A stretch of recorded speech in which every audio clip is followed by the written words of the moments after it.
الزلف الأول مسخر عليكم. Bonsoir tout le monde. Aujourd'hui, à travers cette émission, nous allons tenter de comprendre cette histoire des feux de forêt qui ont plongé tout le pays dans le deuil, et particulièrement la Kabylie qui a subi des ravages plus importants, avec notre invité, M. Djemal Farjla, ancien numéro 2 du RCD, ancien député et président du groupe parlementaire RCD, élu à Béjaïa. Azulf lak ya Mas Farjla. Azulf lak ya Kamal. Merci d'avoir accepté notre invitation. Mais avant de vous donner la parole, je vais faire un bref résumé des événements que j'ai tirés de la revue de presse, principalement des journaux tels que tsalgérie.com et observealgérie.com. Nous avons vu que le lundi 9 août, des feux de forêt se sont déclenchés dans plusieurs wilayas, mais ceux de la wilaya de Tizi Ouzou interpellent par leur ampleur, leur nombre, leur simultanéité et la densité de population dans les régions touchées. Selon la direction des forêts et de la protection civile, 19 départs de feu à Tizi Ouzou sont partis en même temps. Ont été signalés dans la wilaya de Tizi Ouzou. À travers le territoire national, on signale plus de 1000 foyers déclenchés sur 35 wilayas, notamment Tizi Ouzou, Béjaïa, Bouira, Sétif, Djidjil, Boumerdes, Borj Bararij, Blida, Média, Khalchla, Guelma, Tebessa, Tiaret, Eskikda.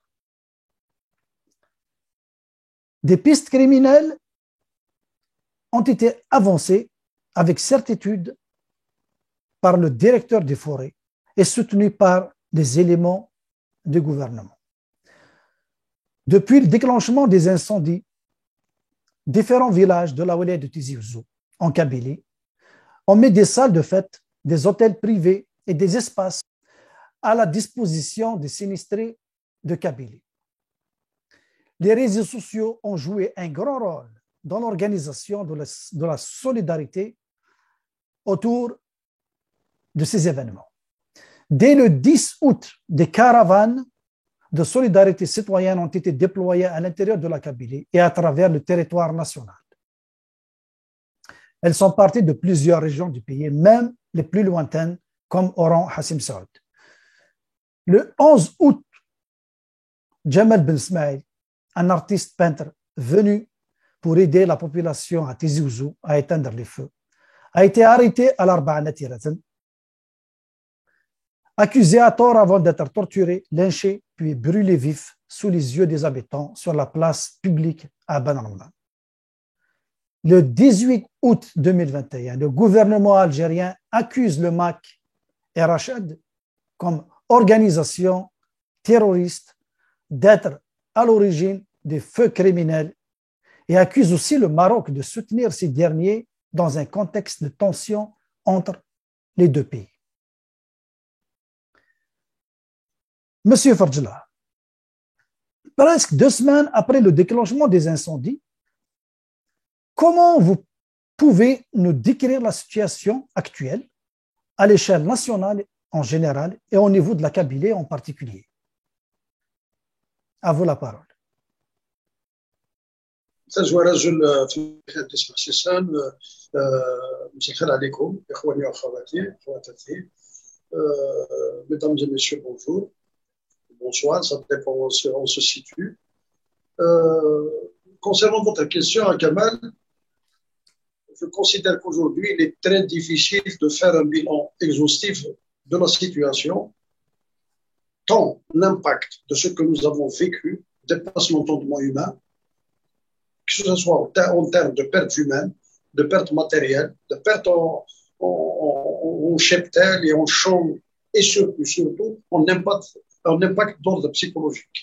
Donc il est extrêmement difficile d'aller vraiment dans le détail, en tous les cas il est encore trop tôt. Ce qui est certain, c'est que l'Algérie, et particulièrement la Kabylie qui a été particulièrement touchée, est en train de vivre véritable cauchemar qui continue, malgré l'élan de solidarité hors du commun, qui est venu, faut-il le rappeler, qui est parvenu de l'ensemble des 4 coins du pays, notamment en Kabylie, parce que, encore une fois, c'est la région la plus touchée. Si on rentre un petit peu dans les détails, on constate que, du moins, selon certaines estimations, il y a près de 1000 habitations qui ont été détruites par les feux. Il y a plus de 30 000 hectares de végétation qui sont partis en fumée, sans compter le couvert végétal lui-même qui a définitivement disparu du paysage de la région. Entre autres, concernant les animaux, la plupart de nos villageois ont perdu l'ensemble de leur patrimoine, des animaux, et surtout, le coup dur, c'est la colonne vertébrale de l'agriculture en Kabylie, c'est les oliveraies. Nos paysans ont perdu ce qu'ils avaient de plus cher et qui faisait leur fierté à travers les siècles, à savoir l'olivier. Je rappelle tout simplement que l'olivier, dans les moments de disette, les moments les plus compliqués de disette, le villageois kabyle arrivait à subvenir, à survivre, grâce à l'olivier, grâce à l'huile d'olive. Et aujourd'hui, l'impact de ces incendies a carrément anéanti absolument tout ça. Et il faudra peut-être attendre encore des décennies, des dizaines d'années pour repeupler la campagne kabyle de ces oliviers. Tout ça pour vous dire que la situation n'est vraiment pas brillante de ce côté-là. En plus, sur le plan psychologique, la perte des êtres chers, la perte des biens qu'on a mis des années, voire des dizaines d'années à accumuler, a eu des conséquences considérables sur le plan psychologique, notamment sur les enfants, les femmes enceintes, etc. Par ailleurs, les réseaux de télécommunications, l'Internet, l'électricité, l'eau, toutes ces coupures-là ont aggravé le désarroi de la population, sans compter qu'elles ont freiné l'arrivée des secours vers ces endroits et aggravé donc le désastre. Tout cela pour vous dire que la situation n'est guère brillante. En face, nous avons eu l'autorité, les pouvoirs publics n'ont pas été, et je le dis, n'ont pas été à la hauteur du défi, à la hauteur de l'ampleur de la tragédie. Et là, quand je parle des autorités, je parle aussi bien des autorités à l'échelle nationale qu'au niveau de dénombrement wilayal et communaux. Nous n'avons pas vu ni perçu des initiatives à même, au moins de rassurer la population. On ne se rappelle même plus qu'il existe encore des plans Orsec.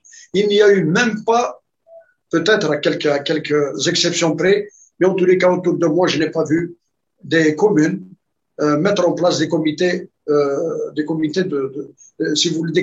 crise pour au moins rassurer la population, donner l'information comme il se doit. Le pouvoir lui-même, également en termes de communication, a fait preuve d'un manquement très grave, puisqu'il n'a pas mis en branle tous les moyens de communication qu'il pouvait à la disposition du public pour pouvoir se rassurer. Et si ce n'était pas les réseaux sociaux, la catastrophe aurait été beaucoup plus importante. Tout cela pour vous dire que voilà où nous en sommes, que c'est vraiment pas joyeux ce que ont enduré nos villageois, la Kabylie en particulier, et je dirais même au-delà, une grande partie des wilayas d'Algérie. Mais sur le plan psychologique, on connaît la Kabylie, c'est une région résiliente, c'est une région qui a toujours subi des catastrophes et puis elle les a dépassées. Mais actuellement, comment elle est le moral de la population généralement en Kabylie? Est-ce que vous êtes à Béjaïa? Écoute, Kamal, la Kabylie et l'Afrique du Nord en général, elle est connue à travers les siècles passés, par l'intermédiaire de nos aînés, a toujours su trouver la résilience, comme tu dis, les ressources nécessaires pour faire face à toutes les calamités qui l'ont frappé. Que ce soit les invasions étrangères, que ce soit les invasions de sauterelles, les famines, les inondations, les feux, etc. Elle a toujours su trouver les ressources, la solidarité nécessaire, le don de soi pour essayer de riposter. Cette fois-ci, c'est exactement la même chose. C'est un véritable réflexe d'autodéfense qui s'est déclenché au niveau de nos villages. Sans cela, peut-être que la catastrophe aurait été multipliée par 10, voire 20 ou 30. C'est grâce à la solidarité citoyenne. Je dis bien citoyenne, parce qu'en face, l'autorité publique était complètement dépassée. Je dirais même plus qu'elle a passé son temps à gérer la crise sur le plan politique et sur le plan de la propagande, et non pas sur le plan de l'efficacité, sur le plan du devoir qu'elle avait envers ses citoyens. Ce qui est remarquable réellement, c'est que durant ces moments forts de cette catastrophe, nous avons vu naître une dynamique de solidarité nationale qui a encore une fois suscité l'admiration du monde entier. Moi, je le vois ici, donc à travers les médias internationaux. Je vois un peu les médias en France ou en Amérique du Nord. Il y a une admiration et les gens disent que le peuple, malgré tout ça, il est debout et il y a une fraternité au niveau national. Vous-même, vous êtes impliqué directement dans la collecte et l'acheminement des dons aux sinistrés. Pourriez-vous partager avec nous cette expérience et nous parler un peu du moment de cette formidable solidarité? Vous avez complètement, tout à fait raison, Kamel, de dire ça. Il y a eu un élan de solidarité, non pas intra-Kabyle, c'est clair, parce que c'était les plus touchés, mais il serait injuste de ne pas souligner l'élan de solidarité nationale des 4 coins d'Algérie en direction de la Kabylie. Et il y a eu, y compris quand il y a eu, je sais pas, je pourrais appeler le crime crapuleux qui a eu lieu le 11 contre le jeune Jamal Ben Ismaïl, rien n'a empêché, contrairement à une certaine propagande, contrairement à certains éléments toxiques qui ont essayé de jeter leur venin sur la Kabylie en profitant de ce crime crapuleux pour essayer de stigmatiser, pour essayer de condamner la Kabylie entièrement. Eh bien, figurez-vous que les dons n'ont jamais cessé d'arriver vers Tizi Ouzou ou bien vers Bjaya. Et ça nous tenons à le saluer. Comme je salue personnellement l'apport extraordinaire de la diaspora algérienne établie à l'étranger, que ce soit au Canada, en France, en Suisse, en Angleterre, partout où ils se sont trouvés, leur rapport a été d'un impact, notamment, non seulement matériel, mais aussi psychologique, considérable. Je tiens encore une fois à dire bravo à l'ensemble du peuple algérien là où il se trouve. Cependant, à l'intérieur, au niveau de la Kabylie, vous parlez de la modeste expérience que j'ai eue personnellement. J'ai été interpellé comme tous les Algériens. C'était initialement, le feu était encore circonscrit dans la wilaya de Tizi Ouzou. Je me suis dit, avec un certain nombre de camarades, que il suffisait pas de noircir du papier sur les réseaux sociaux, d'apporter un soutien, même si c'est quand même important, par l'écrit. Je me dis que nous avons la possibilité de mettre un petit peu notre modeste expérience en jeu et nous avons pris l'initiative de lancer une opération de solidarité, de récolte de dons, et ça a pris à une vitesse extraordinaire. La population était très, très disponible, très évidemment à l'écoute. Ça s'est passé à Béjaïa, c'est là où je me trouvais. Et tout de suite après, on a mis à notre disposition 3 entrepôts dans la ville, dans les différents quartiers de la ville.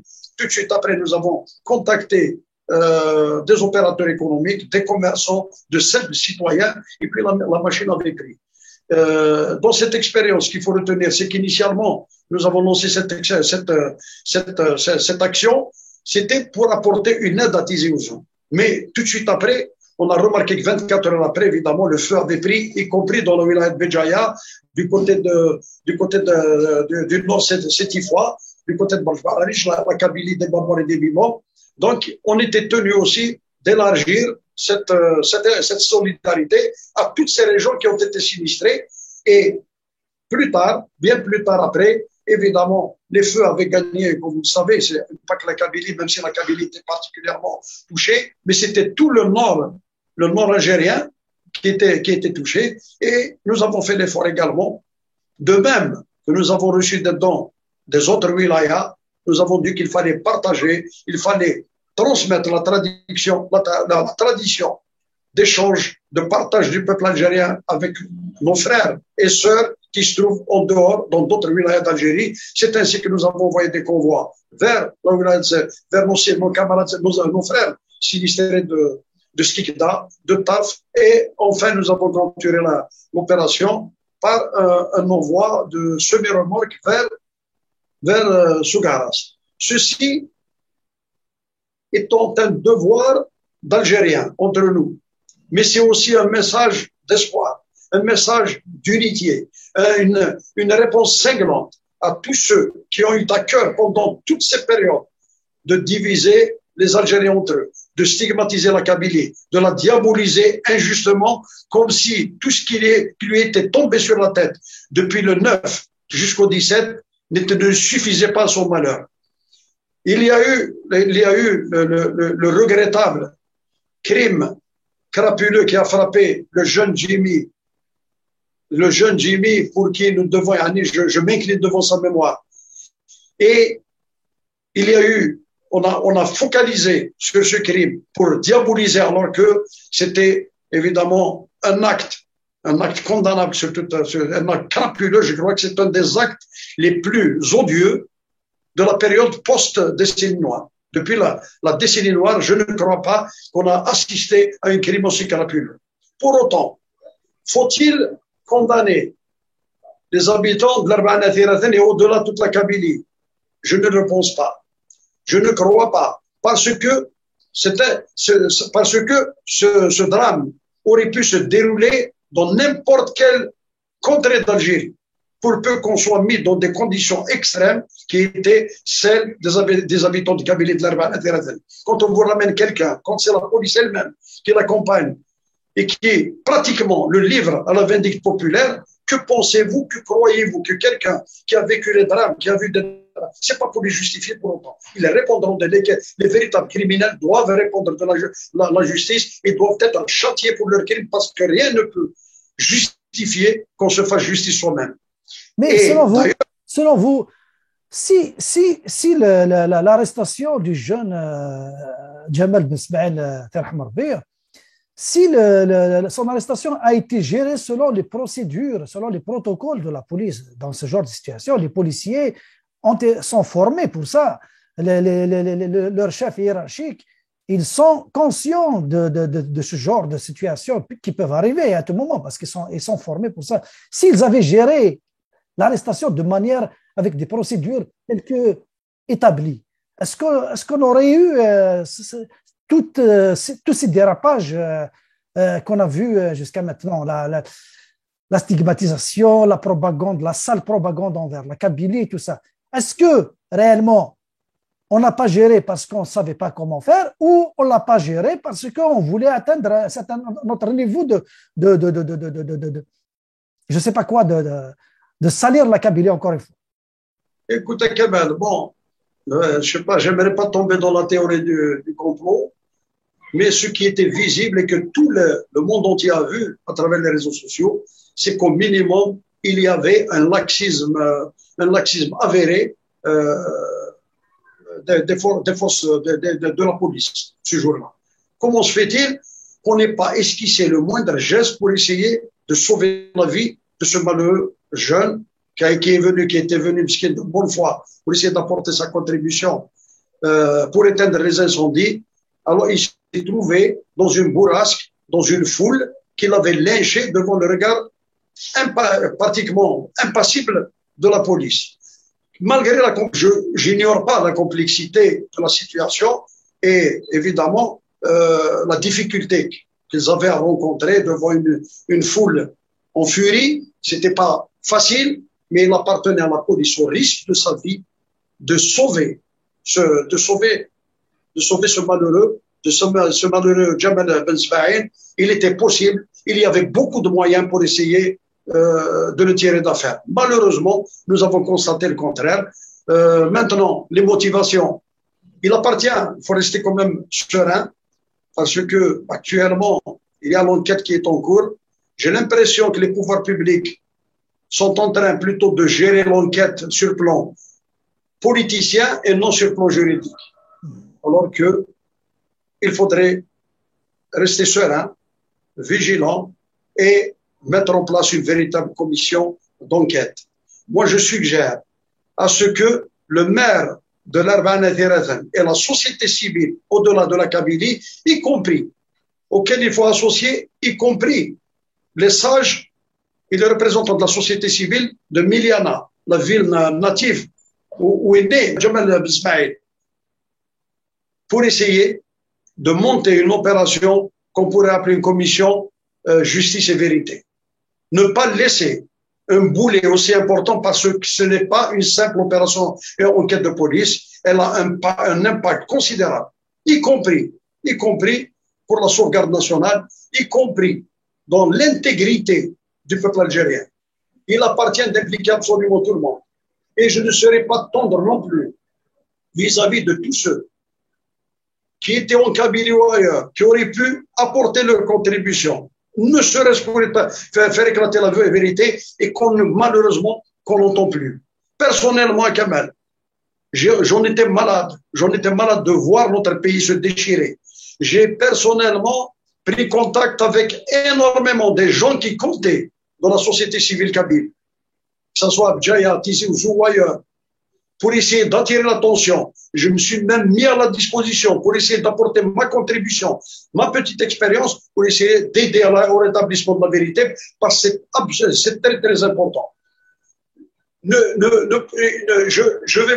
vais peut-être vous surprendre, et je ne suis pas le seul à l'avoir constaté, que sans la sagesse du père de la victime, qui avait appelé au calme et qui avait rendu hommage, malgré tout, à la population de Kabylie, qu'il avait absous de toute complicité, croyez-moi que les conséquences auraient été autrement beaucoup plus dramatiques. Nous tenons à le saluer, ce grand homme, et ce n'est pas étonnant de voir des hommes comme ça, issus d'une ville qui a inventé l'icône de la révolution algérienne, à savoir Hassib Ben Bouali, ou bien le grand Ali Lapointe. Ce n'est pas étonnant. Les Kabyles que nous sommes devront en prendre de la veine. Nous devons retenir cette leçon parce que cette fois-ci, quelque part, nous avons failli. Nous avons failli, non pas que nous soyons coupables. Nous ne sommes coupables de rien. La Kabylie a été une victime. Elle a été martyrisée dans cette histoire et maintenant on veut en plus la salir. C'est pour éviter, c'est pour enlever cet anathème qu'on veut nous jeter ça à la figure, qu'il faudrait qu'on se serre les coudes, qu'il faudrait qu'on se concerte et qu'on fasse preuve de beaucoup plus d'humilité. Nous l'avons été jusqu'à présent. Là, parce que le crime qui a été commis aurait pu être encore une fois commis dans n'importe quel coin d'Algérie. La preuve, ce ne sont pas des Kabyles qui l'ont tué, c'est des Algériens. Et parmi cette foule, c'était la foule. Et dans la foule, on pouvait trouver tout le monde. La preuve, il y avait des gens qui étaient venus d'un peu partout. Des Algériens de partout, qui ont eu la même réaction que ceux qui étaient sur place. Ils étaient venus de Tipaza, ils étaient venus de Blida, ils étaient venus de Mela, de Gigé, les gens passent. Quant à la gestion de cette crise, la gestion politicienne, je crois qu'elle est là pour plus aggraver la situation qu'elle va apporter de la sérénité. Qu'on arrête de politiser, qu'on arrête de jeter l'anathème sur des organisations. Il faudrait une commission sérieuse, impartiale, indépendante, et une fois que les conclusions ont été tirées, les coupables doivent répondre devant la justice. On ne commence pas par jeter l'anathème sur quelqu'un et ensuite chercher la validation à travers une enquête qui, d'ores et déjà, semble bâclée dès le départ. La police est partie prenante dans cette histoire. C'est pas à elle, de faire la conférence de presse, de donner des éclaircissements. Il appartient au parquet de mener l'enquête. Voilà un peu en ce qui concerne cette idée.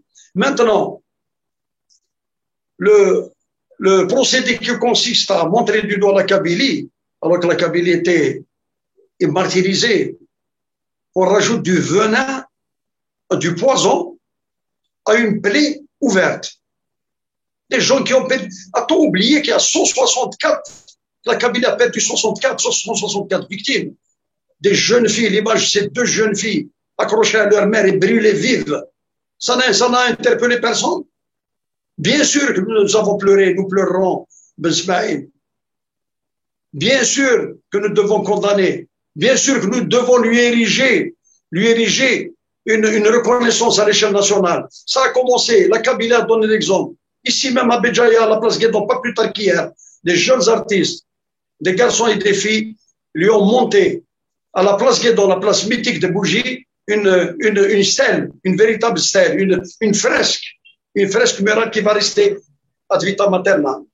Donc, de ce côté-là, il n'y a pas de leçon à donner ou à recevoir. Par contre, ces dizaines de familles qui souffrent encore martyrs à ce jour, on a l'impression qu'on veut nous dire, taisez-vous, ne parlez pas de ces martyrs parce que la Kabylie a commis un meurtre, c'est le meurtre de Caïn. Ce n'est pas le cas.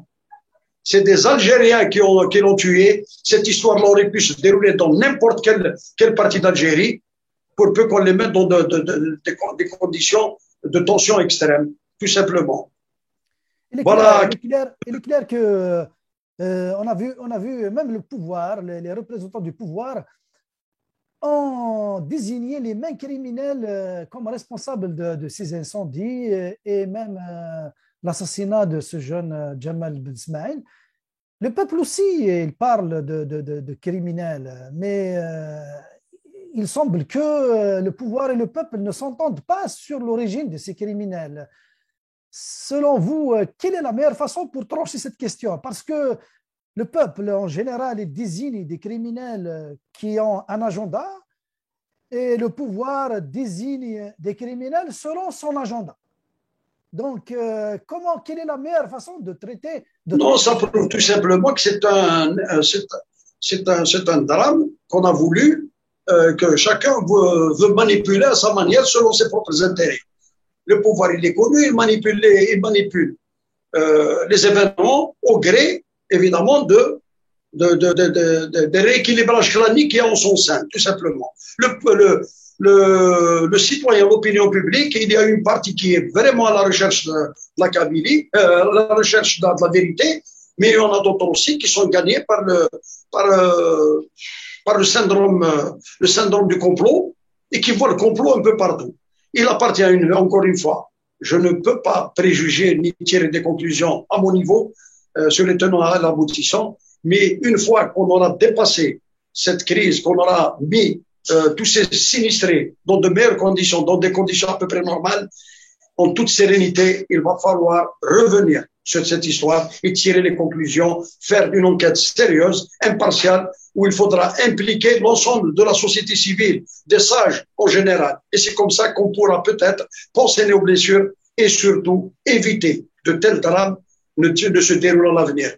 Il y va de notre pays, il y va de la cohésion du peuple algérien.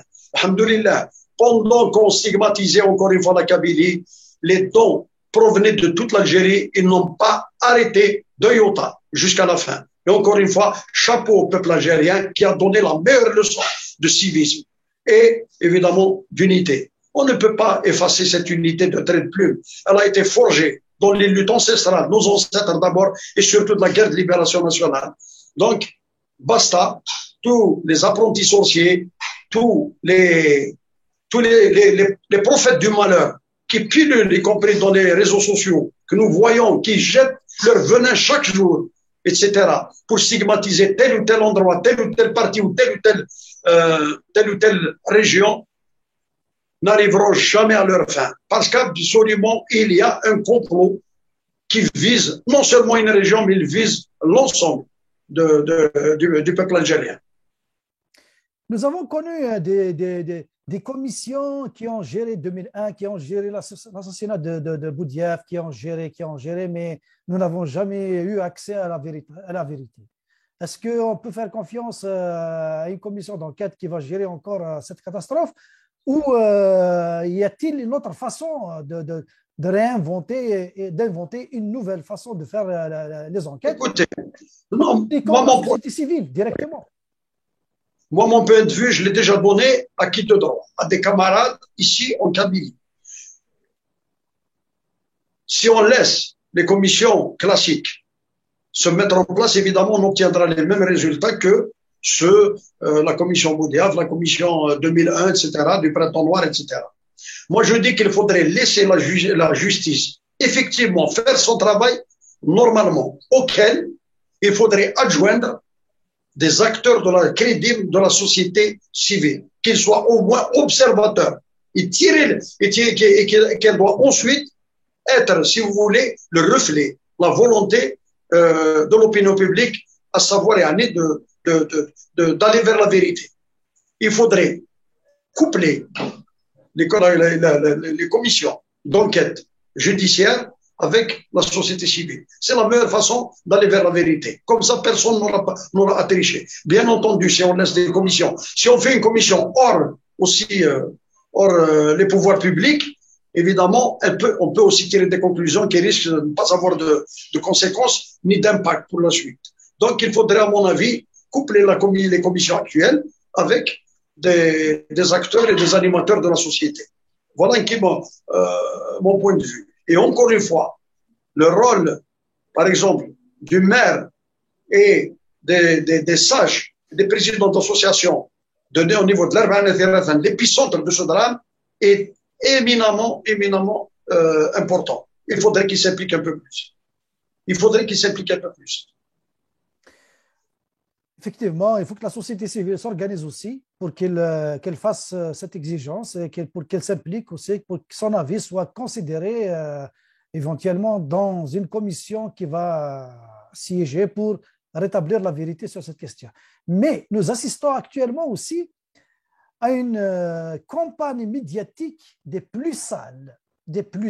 Moi, j'ai fait le terrain en Algérie et je vous le dis à Jamal, Wallah al-Azim, c'est désolant d'entendre toute cette haine déversée, pas juste contre la Kabylie, aussi même contre ceux qui veulent la vérité dans cette affaire, même en dehors de la région kabyle. Et le pouvoir reste immobile devant cette situation et on ne voit pas d'action contre la haine. Et au contraire, ça dure maintenant depuis au moins le 22 février 2019. Et la haine en Algérie a été amplifiée. Dans le temps, on entendait des gens anti-kabyles, comme ça, le dire dans les cafés, le dire comme ça timidement. Mais là, c'est devenu public. Et le pouvoir en place, on dirait qu'il encourage ce genre de campagne. Quel est l'impact sur la société actuellement à l'intérieur du pays? Je vois des appels de certaines personnalités qui parlent d'un certain impact psychologique sur la société. Les gens, ils ont peur de sortir en dehors de la Kabylie. Les gens, ils ont peur de se montrer. Les gens, ils ont peur. Ils attendent à ce qu'il va y avoir des attentats qui vont les cibler, qui vont cibler leur environnement. Quelle est l'atmosphère par rapport à tout ça? Écoute, Kamal, cette histoire-là du sentiment anti-kabyle, il est beaucoup plus évidemment présent sur les réseaux sociaux. Et ça a été suscité, c'est clair. Tu as cité les doubles électroniques, c'est pas une vue de l'esprit. Ça a commencé effectivement, tu l'as bien dit, ça a commencé en février 2019. Et février 2019, on sait ce que c'est. C'est parce que la flamme du Hira qui était partie, de Harata était partie, l'épicentre était parti de Kabylie. Et ensuite, même quand le mouvement avait tendance un petit peu à s'essouffler, la flamme a encore une fois réjailli de la même région. Et là, évidemment, ce système-là qui jouait sa survie et qui était, évidemment, qui était la cible du Hirak, puisqu'il exigeait carrément le départ de ce système, ces hommes, ces méthodes, etc. Évidemment, il fallait, c'est une réaction de survie de ce régime-là. Comme tu l'as si bien dit, auparavant, même s'il y avait un petit sentiment anti-Kabyle, il était diffus. Il était en tous les cas, il n'était pas permis. Même si on pouvait partager ce sentiment dans son fort intérieur, mais on ne pouvait pas l'assumer publiquement. Mais depuis, évidemment, le sentiment anti-Kabyle s'est banalisé, c'est devenu tout à fait ordinaire. Et là, ça devient dangereux. Encore que quand c'est des petits énergumènes qui s'amusent sur les réseaux sociaux à insulter, franchement, ce n'est pas tellement grave. Mais quand c'est des députés, quand c'est des sénateurs comme Naïma Machin, comme Ben Zaïm, comme Qtel, comme les autres, etc. Et même évidemment, certaines, on a parlé d'une réunion qui s'est déroulée à Mostaganem, où on avait décrété qu'il fallait vers zéro Kabyle, etc. C'est-à-dire expurger l'administration et tous les postes de responsabilité, tous les Kabyles, et qu'il n'y a pas eu de suite, qu'il n'y a pas eu même pas d'enquête, ni de poursuite, etc. Évidemment, on se pose des questions. Et pour vous rappeler qu'il y a beaucoup d'Algériens qui ont déposé plainte contre ces gens-là. Et les dépôts de plainte ne venaient pas forcément des Kabyles, ils venaient également de nos frères arabophones qui étaient outrés par ce genre, par ces menées régionalistes. L'impunité a poussé des gens à aller encore beaucoup plus loin. Alors qu'en face, le moindre écart était sanctionné sévèrement. Alors, il est très difficile de ne pas voir là une intention malveillante, évidemment, d'essayer de diviser ou bien carrément de mettre à l'index une partie du peuple algérien. Évidemment, la Kabylie, on ne lui pardonnera pas d'abord son côté traditionnellement irrédentiste et opposé au pouvoir, et on lui pardonnera pas encore davantage que de maintenir encore la flamme du Hirak, parce que la flamme du Hirak va encore rejaillir, et il rejaillira évidemment du même entre qu'il a été en février 2019. C'est ça un peu les motivations. C'est vrai, bon, il y a à côté les organisations politiques telles que le MAC, telles que Rachad. On peut des fois rejeter même certains de leurs discours qui sont des discours radicaux contre le système. Mais personnellement, je ne vois pas d'appel au meurtre, d'appel à un crime pour les classer comme organisation terroriste. Malgré ça, le pouvoir, il les classe comme organisation terroriste et certains de leurs éléments, il les met en prison parce qu'ils ont un discours radical, surtout, c'est tout. Et on voit le discours de certains éléments proches de lui, proches du pouvoir, qu'ils soient députés, qu'ils soient des blogueurs, qu'ils soient des gens qui sont en fuite en Angleterre ou ailleurs, et appelés au meurtre en Kabylie, et le pouvoir ne bouge pas. C'est ce qui m'étonne dans cette affaire-là. Des gens qui font de la politique, même si leur discours il est radical, même si leur discours il est fort à l'endroit du système, du pouvoir, il n'est pas plus dangereux que le discours de ceux qui sont à côté de lui, qui sont dans les cercles du pouvoir. Et on ne les voit pas, ils ne sont pas inquiétés. Vous avez cité Naïma Salhin, vous avez cité Khtel, vous avez cité des Ben Sdera, des trucs, mais on ne les voit pas inquiétés. Mais comment expliquer cette situation? Non, mais il est clair qu'il y a je ne dis pas je ne dis pas que toutes les sphères du pouvoir partagent évidemment ce comportement. C'est ceux qui diabolisaient le drapeau berbère. C'est ceux qui se réclamaient du Badissia, Novembria. C'est ce courant-là qui est en train d'alimenter ce genre de propos haineux à l'endroit de la Kabylie. Et évidemment, en face, comme il semble encore avoir bénéficié d'un rapport de force suffisamment présent au sein des sphères du pouvoir pour ne pas être inquiété. Parce que il y a des comportements, il y a des propos qui relèvent du pénal ouvertement et qu'il suffit de déposer plainte pour que ces gens-là soient déférés devant les tribunaux et répondre de leurs actes, y compris à l'étranger. Kemal. Dans les pays de droit de l'homme, moi je suis étonné qu'on laisse faire, qu'on laisse dire des choses comme ça, notamment en Angleterre. des blogueurs qui sont en train moi je les appelle des oracles du malheur, et qui prévoient même des malheurs, des malheurs en Algérie. Et évidemment, je suis aussi désemparé que toi, aussi déçu, aussi c'est pas possible que ça continue comme ça. Et l'impact, c'est où? C'est pas parce qu'on se sent insulté en tant que Kabyle, c'est parce qu'on est en train de nourrir la haine, de la transmettre à ces générations-là, et qui sont le produit de l'école. Et on connaît l'école algérienne, elle ne produit pas la rationalité pour aller vers le discernement, pour voir ce qui est bon, ce qui relève de la propagande et ce qui ne l'est pas. Voilà où c'est dangereux. L'exemple du meurtre du jeune Jamal Benzmaï, c'est un exemple. La violence est au cœur de notre société. Elle est induite par quoi? Elle est induite par un discours radical religieux. Elle a été produite par l'école, etc., etc. C'est tout ça. Donc, l'environnement s'y prête à la déflagration. Et ceux-là essaient de jouer les détonateurs. Ils sont en train de mettre la flamme. J'ai dit la Kabylie, elle est ciblée. Pendant qu'on a tous pleuré, toute la Kabylie a pleuré, le jeune Benzmaï, pendant ce temps-là, 164 victimes. Et on dit que la Kabylie, on n'a pas tué Benzmaï parce qu'il est arabe ou l'arabophone. On l'a tué parce qu'il se trouvait là, parce qu'on l'a accusé, parce qu'on l'a stigmatisé, on a dit que c'était lui qui avait mis le feu.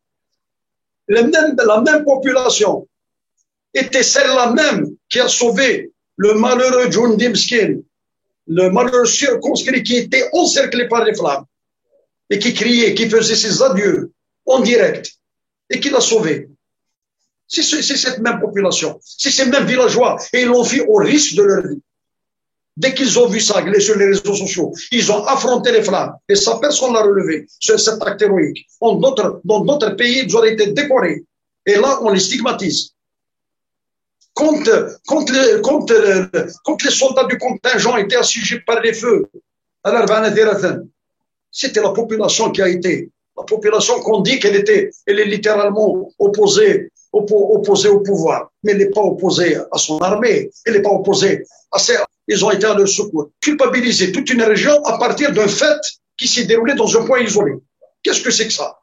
Est-ce qu'on a considéré tous les habitants d'Annaba comme des criminels quand on a tué Boudiaf?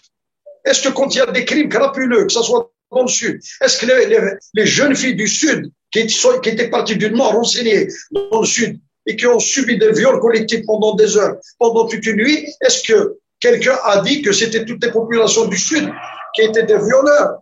Ce n'est pas le cas. Sachant raison garder, non, le chétan, c'est pas possible. La Kabylie est suffisamment meurtrie. Sa plaie est encore ouverte. Ne rajoutez pas votre poison dessus. Ne rajoutez pas le venin à une plaie déjà béante.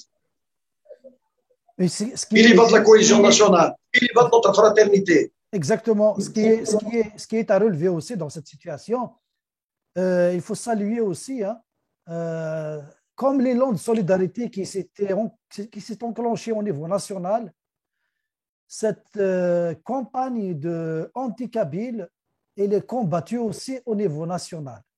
Moi, ça me rassure quand je vois nos frères des autres wilayas se lever pour remettre à leur place, comme ce jeune-là de Annaba qui appelle à attaquer la Kabylie. Eh bien, ils ne l'ont pas laissé tranquille. Et c'est parmi les gens de Annaba qui sont levés pour le faire taire. Et c'est ça qui va être le salut de l'Algérie. C'est que le malheur algérien, il faut qu'il soit traité et pris en charge par tous les Algériens. Nous arrivons à la fin de l'émission. Je vous laisse le mot de la fin. Si vous avez un message adressé au peuple algérien en général et surtout à la Kabylie qui a subi en ce moment un double traumatisme. Donc, vous qui étiez ancien député et ancien responsable de parti politique, très connu sur la scène nationale, votre message aura de l'impact sérieusement. Alors, l'occasion. Mon dernier message, il est simple. À travers cette tragédie qu'a vécu l'Algérie, qu'a vécu la Kabylie et le drame du jeune Ismaël, la leçon à tirer, c'est que malgré tout ce que nous pouvons dire, malgré tout ce que nous pouvons déplorer comme excès, comme discours haineux, comme poison qu'on essaye de disséminer pour diviser le peuple algérien, ce peuple s'est montré héroïque. Et je parle évidemment en tant que témoin. Je témoigne que l'ensemble du peuple algérien, l'écrasante majorité du peuple algérien n'a jamais écouté les sirènes de la division. Durant toute cette tragédie, les aides venaient absolument de partout. Et quelles que soient les difficultés, le peuple algérien montre toujours la voie et il a toujours donné l'exemple qu'il peut se tirer d'affaire de toutes les situations les plus périlleuses. Quand je vois la petite expérience que j'ai eue quand on a organisé les dons et le partage et l'entraide avec les populations sinistrées, j'ai vu des tétraplégiques, j'ai vu des handicapés qui n'ont absolument rien, si ce n'est que la générosité de leur cœur, venir avec leur vélo et transporter carrément des bacs d'eau, des jerrycans d'eau, etc., pour venir les offrir, parce que c'est tout ce qu'ils peuvent offrir. Et quand je vois l'image qui m'a interloqué d'une femme à l'apparence modeste, qui s'est adressée à moi, qui est venue et qui a fait ce geste, qui enlève sa bague de la main et qui la pose, et qui enlève ses deux boucles et qui les pose, je me dis qu'il y a encore de l'espoir pour ce peuple, et c'est ça qui va sauver la nation. Encore une fois, quand je vois dans la désolation totale, je cite le dernier exemple, une jeune fille qui devait se marier à la fin de ce mois du côté de Touja, où ils ont tout perdu, leur maison. Ils avaient peut-être fait le deuil de leur maison, de leur cheptel, de leur verger, mais ils ne pouvaient pas se consoler que leur jeune fille puisse avoir perdu tout son trousseau et qu'elle risquait de se marier dans le dénuement. Nous avons fait l'effort de lui faire une partie de ramasser de l'argent et de lui reconstituer une partie de son trousseau.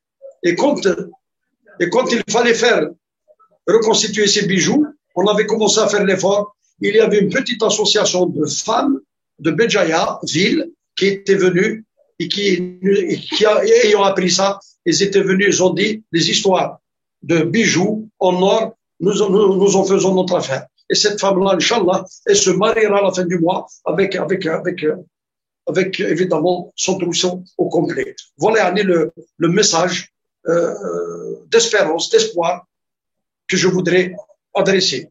Je voudrais le dire en Kabyle, à nos frères Kabyles, à tous les Algériens en général. Je fais partie de cette région. أين ترانا كان غادي فلان هبط ذا بركان أرثورا مازال توزع السم في الجرح الناض كاثن يوكل أنا محول وتقرر غير مرة لي زالجيريان ils sont rien à voir là-dedans. Il y a l'un c'est des clans, c'est des officiers يكثني وكنان في اللقب ذا شو كان إلا كنا دبيني منا ونسيو الشمارق لعب نسل إلا قد نبراه نيمنا باللي نكلم قرف اللسل هذا شو كان راه الدنيا يقرحي الحال تلوف ثينا سورتو كشيشايق مثل هذه الحاله الدنيا et ça ne dédouane pas de ma responsabilité. On n'a pas été suffisamment à la hauteur يعني de la réponse qu'il fallait répondre. Et je t'ai dit il faudrait réagir. La meilleure leçon qui a été donnée est ديفكان باباس المرحوم مسيو بن اسماعيل يديفكان يفكد اولا لهنا يغردي لهنا ان هاد القبائل دايت مثلنا اي بورتون يجرحوا ليس ان يفكد لا دينيتي لا مونتري غرون دينيتي ام نسا ام les habitants وربعنا المليانة ils nous ont donné une leçon de dignité. À nous évidemment de vraiment réfléchir à tout cela. Ça reste à méditer. Voilà mon dernier mot. وإذا ولا نكرم ثنمرث كمال ثنمرث جمال ثنمرث أين الدنيا ذكي قرح أين الدنيا ذكي يتصوض رول أين الدنيا ذكي يسدك والد ماشي دار كاز اللي يخص دي ثمر القبائل ماشي الخالات يخص ماشي التلاوين يخص دي ثمر القبائل نسعى الكوراج، نسعى الزل صور نقابل تلوفا نقوف لي ثنت مياهات إلا ودار خص دير تغرير يوكن يلي ونا ديف كيما نيس يلي أدي ريمانيس يوكن وذ أعداون تمورث نغي أعداون نتقبيليت وتساوينا راه أرواح دي تمورثنا وتجهنا راه نتجهنا غنغلي خاطر كزيك إدري كرفلاس أورنس روز أورنكنو حاجة بريد اللي غادي ناوي. Merci à vous de nous avoir suivis. C'était une émission avec notre ami Jamal Farjla, l'ancien député, président du groupe parlementaire RCD, un homme qui s'impose sur la scène, un homme qui était impliqué dans l'opération de solidarité qu'on appelle SOS Kabylie 06, donc à Bijaya.